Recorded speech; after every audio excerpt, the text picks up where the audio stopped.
The root temple is very important temple, and the abbot and the teacher of that temple has many students and spiritual family members. So Thầy, when he was 16 years old, he became a novice here in the Hill Temple. And the last 3 years of his life, he decided to come back here.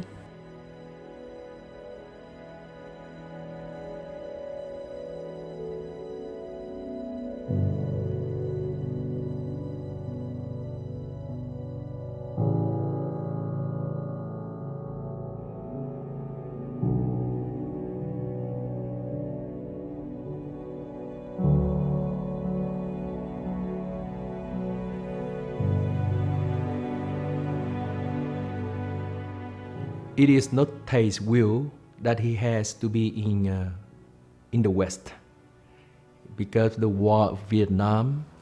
That's why he was forced into exile. But his heart is in Vietnam. That we know.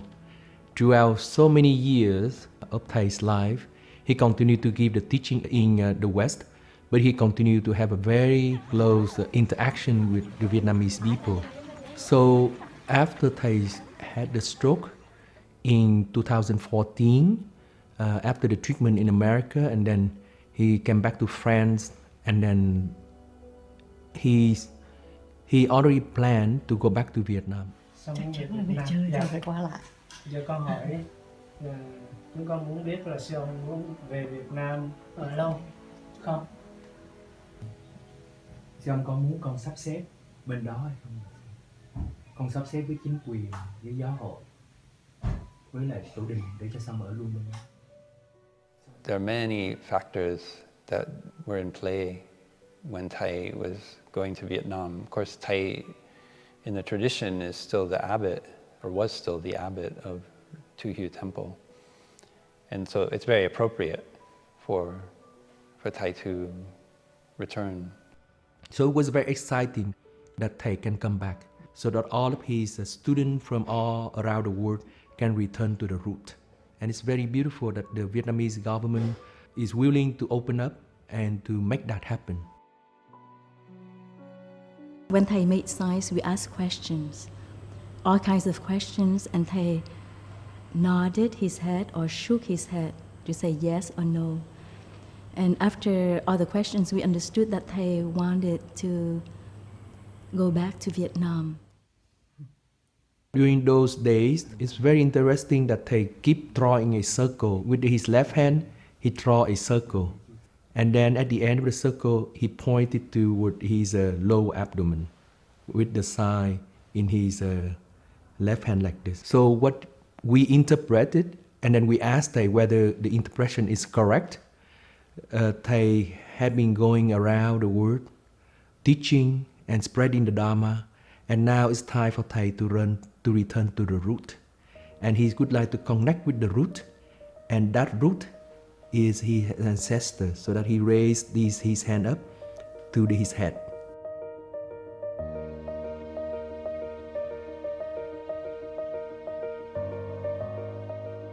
I think it was a very joyful atmosphere. Everyone was very excited, and I too was very excited that Thầy can go back to Vietnam. As I remember, when Thầy arrived in Tu Hieu, there was a big crowd.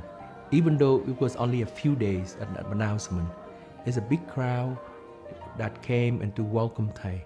By being there in Vietnam, Thầy became an object of pilgrimage. And I think Thầy was very aware of that. It's not easy for many people to travel outside of Vietnam, so to have Thầy there, it created a focal point. Although we had difficulty to build a full Plum Village center in Vietnam, by Thầy being there, Thầy was effectively a practice center. Thầy established a practice center in his presence. The Hill Temple was built by mandarins, by eunuchs, in 1848. And this three-door gate, all temples in Hue, you will see the three-door gate. And in the middle is always closed because they open only for the king and the abbot.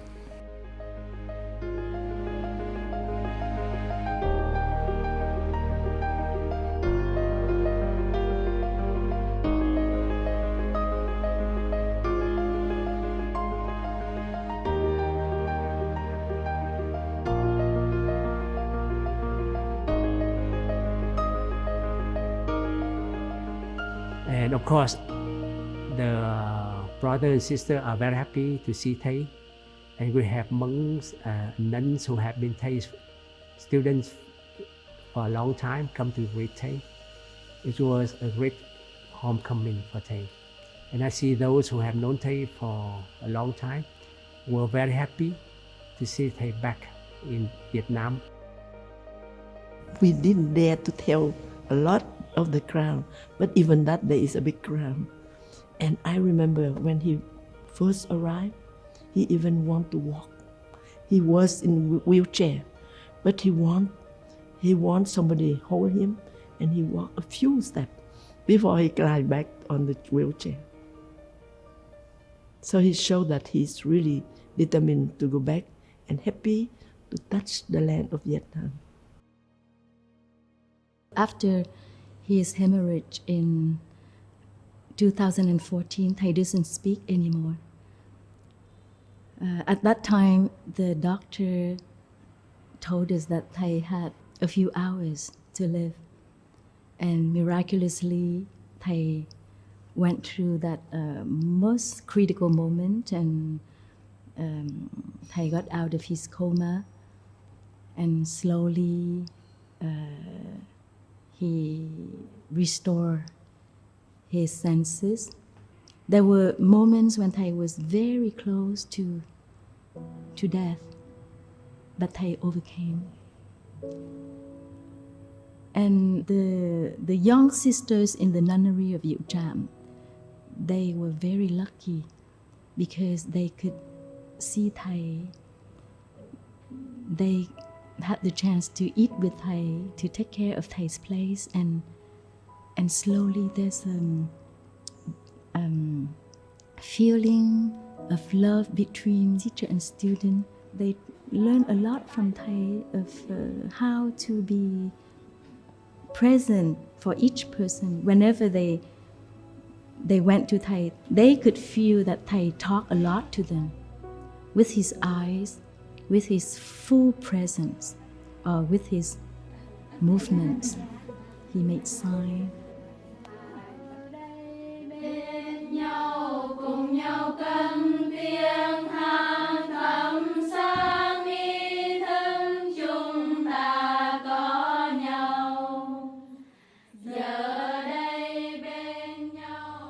I have arrived, I'm home. It's a fundamental practice in Plum Village.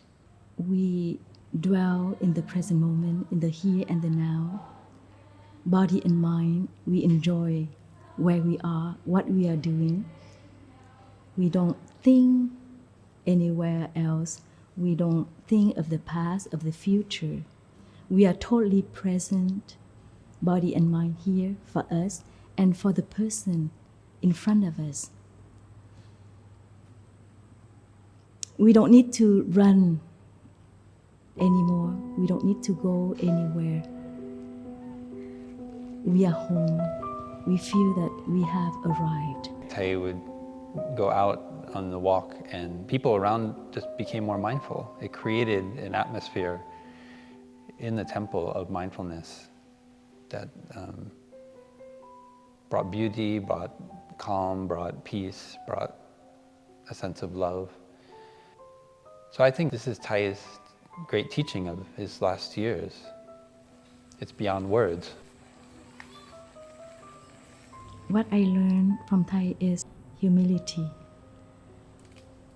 I had so many surprises from Thay because when we are attendants, sometimes we think that, oh, we know Thay, we understand Thay, and we can guess things. But many times, Thay, like a Zen master with a sword, he cut our assumption or speculation. Sometimes Thay is completely different And many times I was, wow, no, it's not true. Thầy wants something else. It's not like that. So I learned humility with my perception. The last 3 years, he didn't tell us stories anymore, but how he visited each place with so much attention and love. Those were always special moments for us, to follow Thầy to each corner and feel the energy and remember the stories.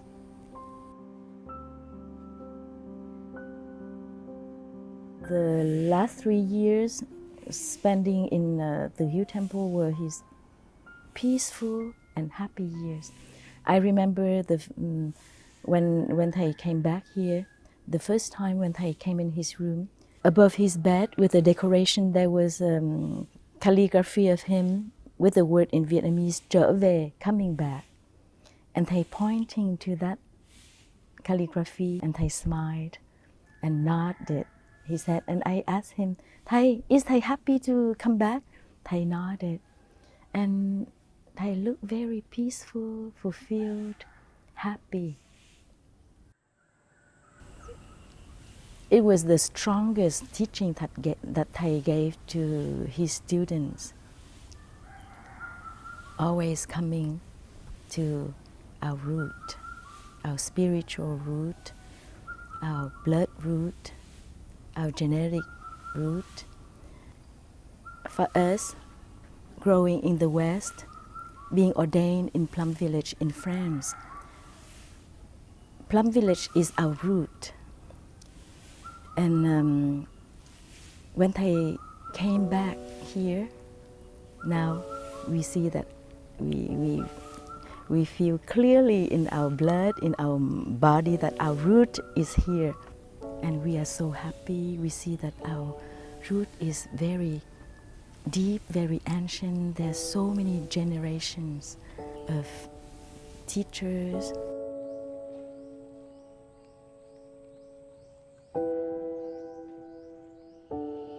I would say that the last 3 years of Thay's life was a happy period for Thay. First, Thay was able to come back to his root temple and also to visit Thay's teacher's room, where he loved his teacher a lot. He come to see the places that when he was a young novice, the well, the place where he used to raise the cows, the buffaloes, the place where he make the sutras. But that's only memory. I think the presence of Thay in Vietnam the last 3 years brought a message to get in touch with the present moment. And Thay, even though on his wheelchair, he still, as a Zen master of a teacher, he still had a responsibility to teach. Life is only available in the present moment. And Thay took that message dearly. He's still alive. He still has his students. He is with his teachers. He in his root temple. He lived his life fully. Even though physically he was not in the best conditions. What we share is the spiritual root. And this is the message that Thầy was able to bring out. And Thầy invite everyone to return to that spiritual root by our practice, by walking meditation, by sitting still, peacefully, to get to return to ourselves, to be in touch deeply with ourselves, and to see who we truly are beyond these historical dimension. To touch this common root, this shared heritage, not only of Vietnamese spiritual tradition, but all of the spiritual tradition around the world. Ông xà đầu nè.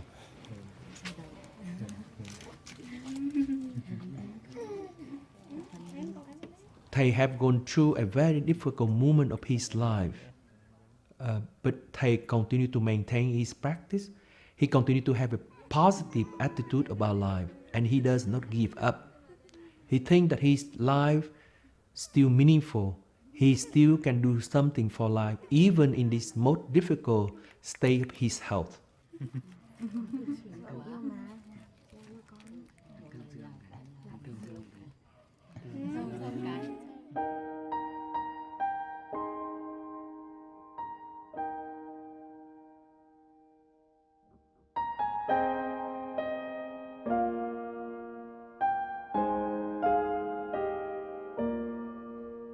Thầy went through so many difficult and crucial, critical moments, and Thầy overcame.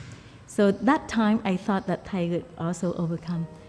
But when I saw that, no, with everything we did, Thầy didn't get better. So there was a short moment I panicked. I understood that no, this time we cannot do anything. And for 7 years I have prepared for this moment. But at that time I was desperate and panicked.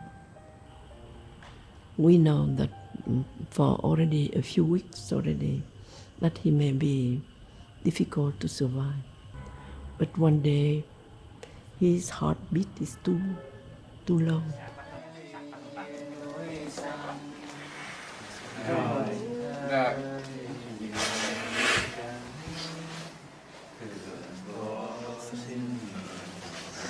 To pass on with the monks and nuns around Thầy, singing Thay's poetry. Let the Buddha breathe, I don't need to breathe. That beautiful poem that Thay wrote as a meditation practice was so appropriate.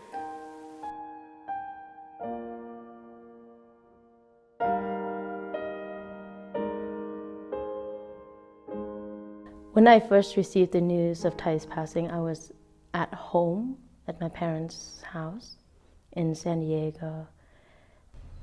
I took a breath because as I was preparing for a normal work day, and then I realized at that moment that, oh, this is it. And I went to my mother's altar. I lit an incense, and I took a breath and offered the incense to the Buddha and to Thay.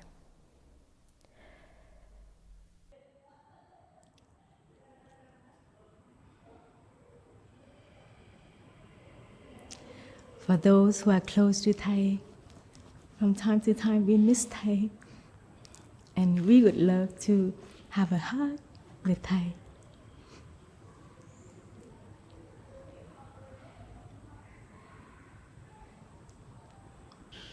It was a moment that we expected to happen, but of course when it happened, we feel the pain.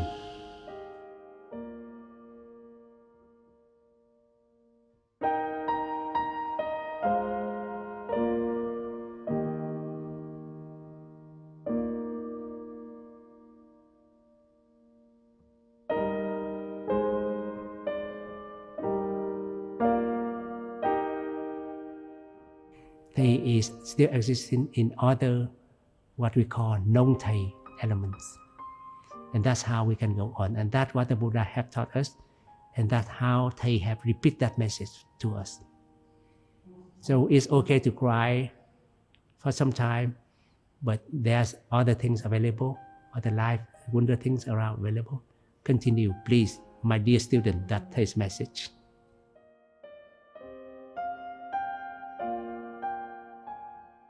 I had then to go back to Deer Park Monastery, where I'm from, and be present for the community there, the brothers and sisters there. And during the first ceremony, we followed live online.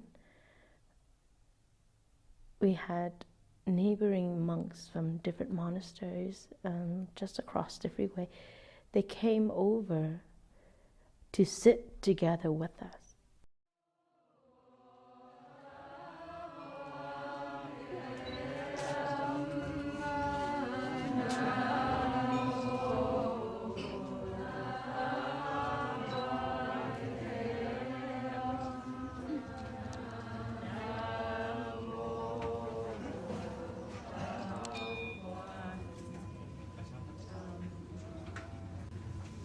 And I remember it was so powerful, so present.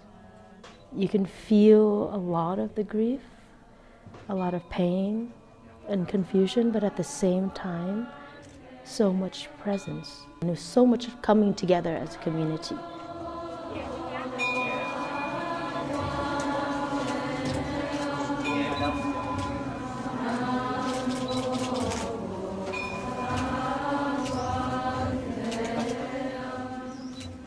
I did a live translation of the ceremonies for the online audience. And it was so moving just to see the live chat as we were in the rooms while we were translating. So many words of support and so much words of gratitude, honoring Thay's work and his life. I felt such a global support, and seeing the participation online on a global level was so powerful for me. Just by seeing the numbers of live streams, there was about a couple 100,000. And the news reached tens of millions.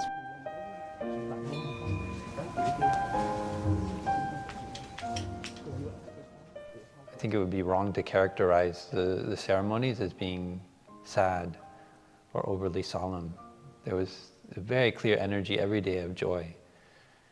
There was solemnity that we need to do this for the Sangha in the 10 directions. We need to create a legendary moment for Thay's passing so that as a community we can look back on it and feel that the sense of connection and continuation has been properly held. But it was so joyful, because it's always joyful when we come together, and that's the way Thay always wants us to be. The beautiful thing about these ceremonies is that they're conceived in a way to have thousands of people there, and there's very much this energy of peacefulness, but also everybody wants to be closer to the center of the ceremony.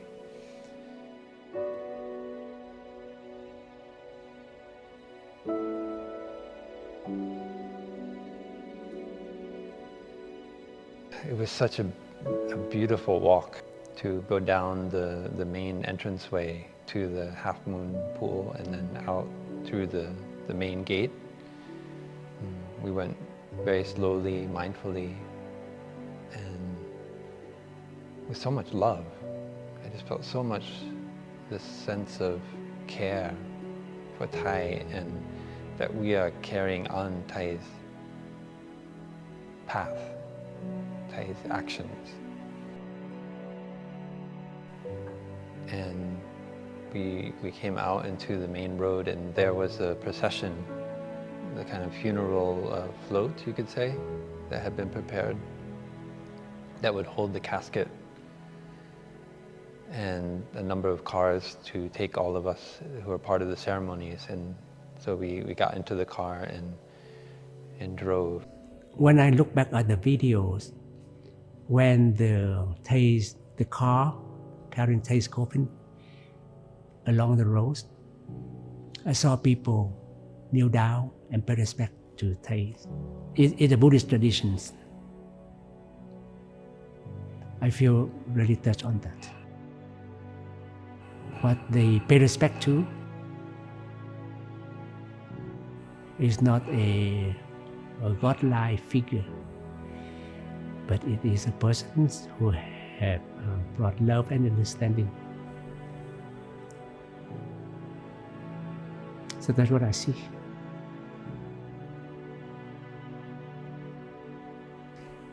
That's why I say that Thay continue to teach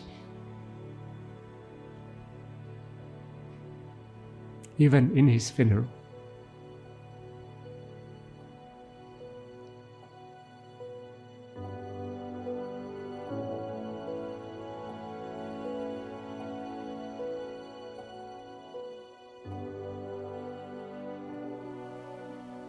The torches came, and then they pushed Thai's casket into the crematorium, and then all of the high venerables and some of our elders then used the torches to light the wood that had been placed beneath it. That's quite a moment, because in my life, now I'm almost 20 years as a monk, and to see Thai's body burning not, of course we could not see it directly, but it's a real moment to see our teacher really going back to the earth. We stayed up most of the night, but early that morning, all the monks and nuns were sitting around the crematorium, just like we would when Thai was giving a Dhamma talk in Upper Hamlet. It was, when I looked around at my brothers and sisters, we were all sitting in silence, and I suddenly realized this is Thai's last Dhamma talk.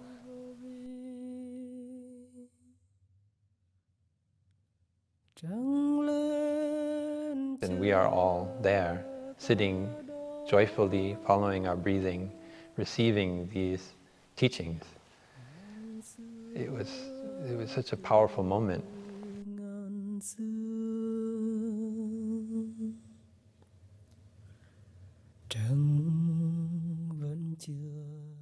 So when we were sitting around the crematorium like that, I remembered that moment of Thai teaching without words.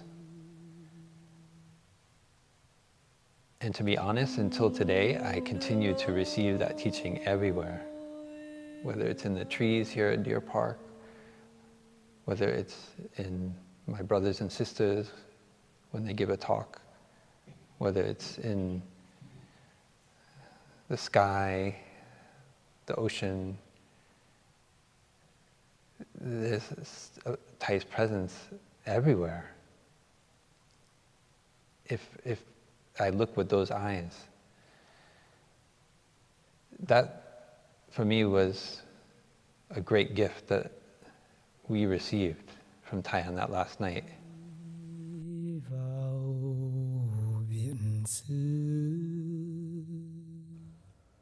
The whole event was designed as Thai's last retreat. It is a retreat with the topic of the taking refuge in oneself. And it is a noble silent retreat. And Thai is giving a Dhamma talk. It is a noble silent Dhamma talk. And truly, for me, at the end of the day, where are we going to be? Unless we can be in touch deeply with our ultimate dimension, to be in touch deeply with our root, then when we are able to touch deeply with the ultimate dimension, with our root, there will be no fear, there will be no anxiety. It will be a very peaceful death. And in fact, many people have shared with me that they are very afraid of death, but watching Thai's funeral, now they are able to smile to death. They are able to be calm and peaceful, because Thai had gone through it very peacefully, and they know that they can also go through it peacefully, accepting the death beautifully. Ngàn sau nữa lòng lòng giữa trời mây.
Well, I think since Thai's passing, what's really interesting, when he's alive, the mind tended to keep him always separate. There was Thai, there was the teacher, and then I'm the student, and then I just practice. And one of the things for myself and what I've really observed with the monastics and with other lay friends is it's like the embodiment of Thai now.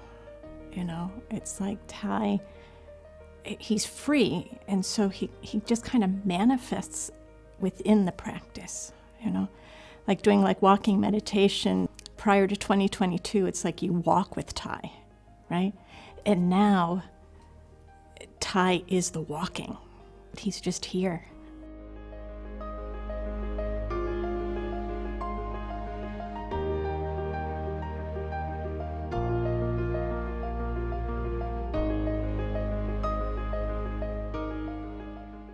This summer, it's the first summer since reopening after the pandemic.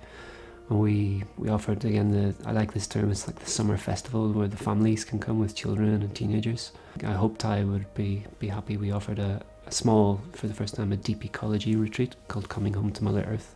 And it was about offering the teachings that have helped me so much in my life. That's the whole retreat is based on this reality of interbeing. He shares the reality of interbeing is unsurpassed, that none of us can exist on our own in the world.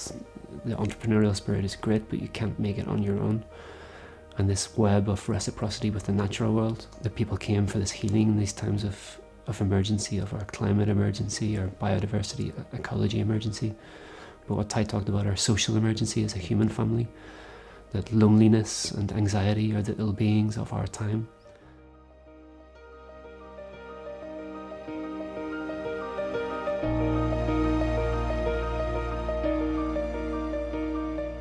I never met Thai face to face, yet I still felt his presence in all of the monastics who I developed relationships with and who, using the teachings, helped me change my life. And because of that lived experience, I have a lot of faith in the practice continuing amongst the monastics, and also Thai doesn't just exist in his teachings and in human person. He exists through the practices.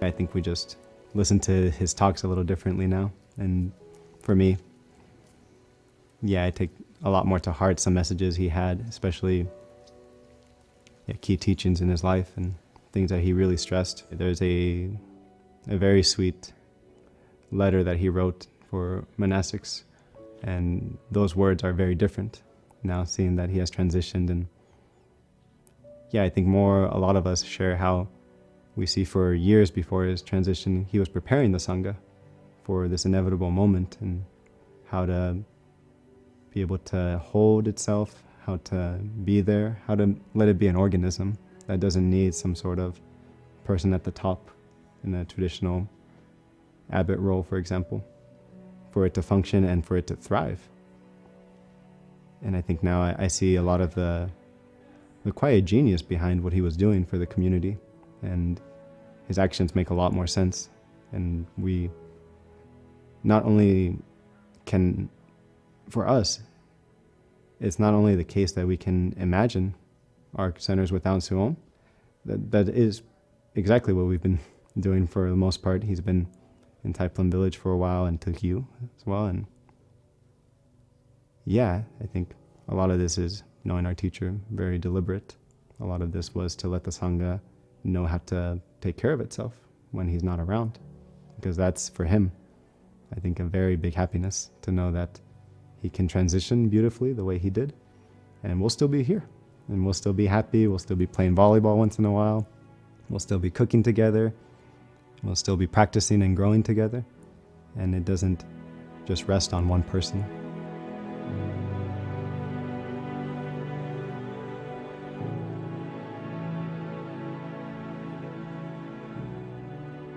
Thai always talks about inner being and no birth and no death. And it's so easy for the conceptual mind to say, okay, well, he was here and now he died. But I've been here almost the whole Rains retreat. We got about another month to go, and it's just, there is no death. Thai is here, and you can feel him in the energy. You can see him in people's practices. Just the presence. I think the Plum Village tradition is here to stay.